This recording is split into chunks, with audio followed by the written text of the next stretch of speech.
Is the Fendi Baguette Continental Bag with chain really worth buying, or is it a hard pass? Let's find out.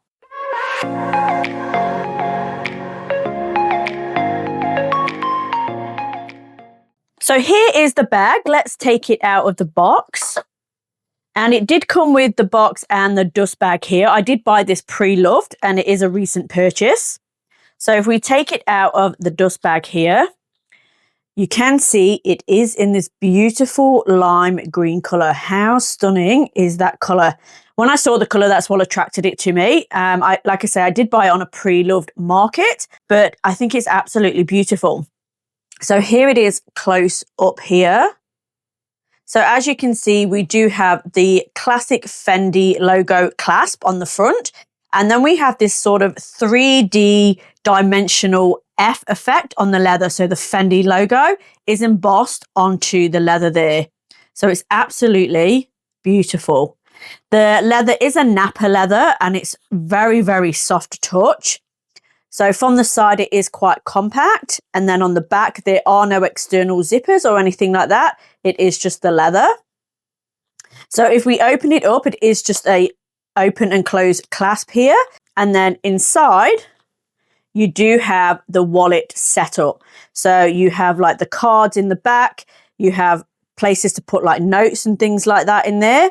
And then you also have a zip closure here to put coins or anything like that, depending on whether you're using it as a wallet or as like a wallet on chain.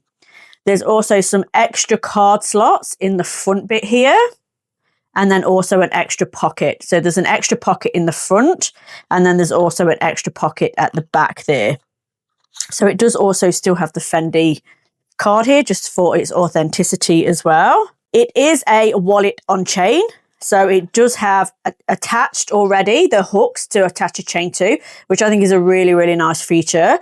You don't have to convert it over yourself because it is already made into a wallet on chain. And then it does come with the chain as well. So there is this beautiful gold chain that you can attach and use it crossbody. And it just has little tiny hooks on the end here just to clip onto the bag. And that literally just clips onto the bag here, onto the side, and we'll clip onto the other side just so you can have a look. And it's very easy to clip on. They're not hard at all, even though they're small. It is quite easy to hook onto the bag there. And then that gives you a crossbody strap as well. I think you could wear this on the shoulder, but I think it would be a little bit long as the length it is. You could take the chain off as well and use it as a shoulder bag and just attach a shorter chain on there. I know a few people do wrap the chain around and make it into a shoulder bag that way, but I don't really like doing that because I feel like it's going to rub on the actual leather and I don't want that to mark the actual leather. So I would prefer just to take it off and put on a shorter strap if I was going to use it as a shoulder bag. So it does measure 19 centimeters in length, 10 centimeters in height, and 1 centimeter in depth there. So it is quite a small bag. You're not going to fit a lot in here. It also has the gold hardware here. So it has it on the clasp on the front there, and then it also has it on the inside. So the zippers and the little hooks there are also in the gold hardware. So let me take you through and show you what actually fits inside. Now, as I said before, this is quite a small bag. So I tend to use this in an evening or when I don't need to carry a lot of things around. So I've popped a few things in here. So let's have a look what's in here. So I have popped in some cards here. Now, I don't think it would make a difference if you filled all the card slots up and the ones at the front. I don't think that would make a difference to what fits in the bag. Because they are quite thin, it's not going to alter what's in there. I've got 4 cards in there at the moment, so I've just popped them in the 4 top card slots there. And then I've just popped some cash in that back pocket. So that sits nice and flat, nice and compact. I've then put in a comb into that first pocket and just some mints as well there, just some little mints. Then in the zip, I've got a key, so just like a house key, and then just some change. So there's like just a few coins in there as well that you can pop into that middle section. Now with the mobile phones, you can get a phone in here. So my phone is quite large. So let me just take this out. So this is the Samsung S24 Ultra. So it is a large phone. It does fit in the bag, but it fits very, very snug, very tightly. So you're not going to get a lot in there if you're pulling the phone in. So that's what it's like with the larger phone in. And let me close it. So it does actually close there. But like I said, that's pretty much all you're going to get in the bag. You're not going to get anything else in there. If you have a smaller phone, however, so this is the Samsung S20, I think it is. So this is one of the older phones, but it is a standard size phone. So it's a lot smaller. So as you can see, for size comparison, this one's a lot smaller than this one. So this actually fits very nicely inside the bag. So if you've got a smaller phone, you've got no problems. But if you've got like the larger phones, like the Ultras or the Pro Maxes, just be aware that it is going to be very tight in there and limit what you can put inside.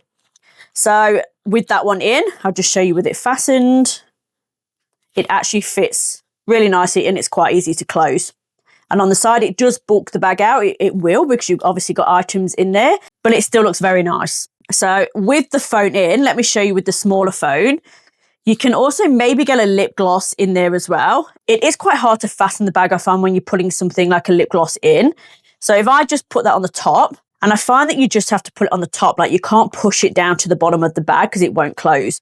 But if you sort of put it onto the top of the bag like that, when you push it closed, let me show you. So when you push it closed like that, it's on the top, that will still close okay. But again, you still really have to like push that in to be able to get it to close like that. So it does close, but like you see, it was a bit of a struggle for me to close it. And that's just because it's really padded the bag out there. So I think when I use it, I prefer not to put a lip gloss in. I'd rather put a lip gloss into my pocket than my phone. I do like to keep a phone in my bag. I don't like to walk around and carry a phone. So I would prefer to put the phone in the bag rather than the lip gloss.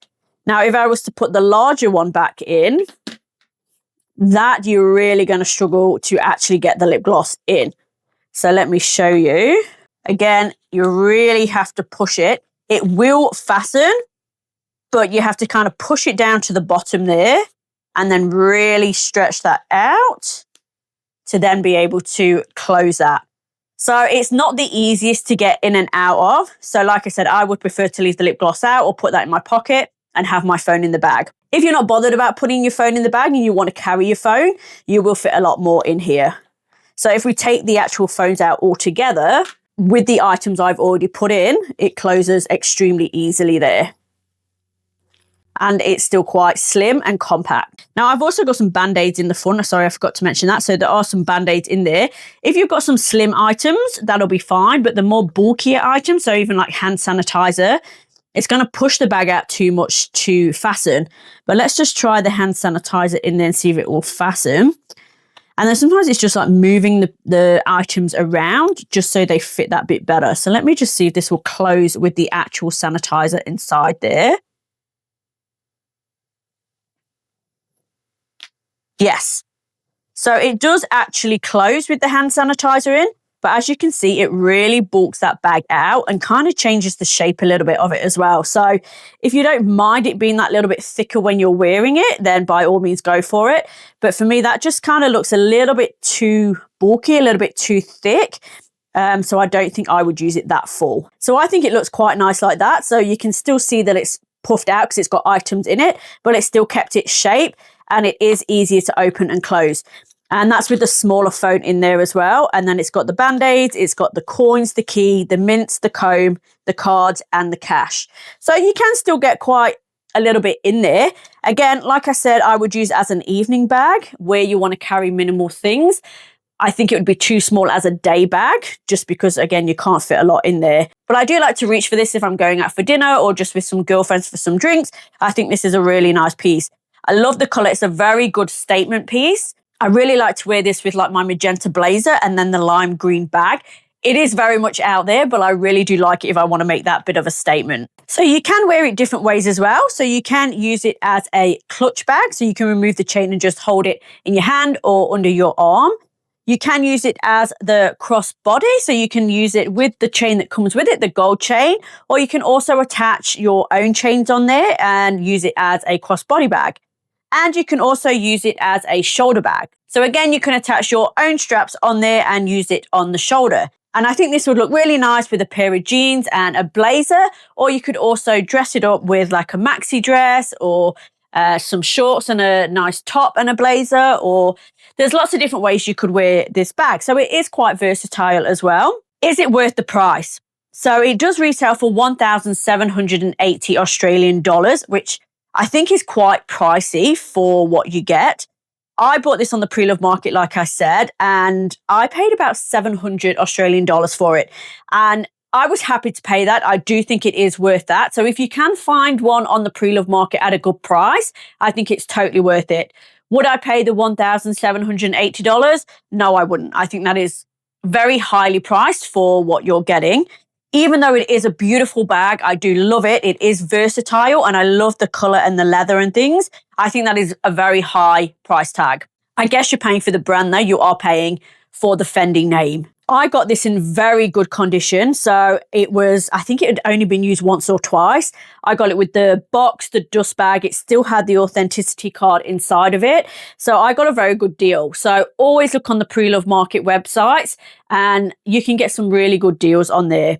I like Vestiaire Collective. I think they're great. This isn't sponsored or anything like that, but I do use them a lot. I think they're a good website. And also I do have like private groups on Facebook and I have some good sellers through there that I buy pre-loved bags from. So if you can find one on the pre-loved market at a good price and in really good condition, I would say definitely go for it. Like I said, I do use it a lot. I do love it. And again, the color and the leather and the logo, I think it's very unique and a style statement. So I hope you found this review helpful. If you did, please hit the like and subscribe button and let me know, have you got this bag or would you buy this bag? Let me know in the comment section below. I will link some other videos on screen for you to check out if you're interested. Thanks for watching and I'll see you in the next one. Take care.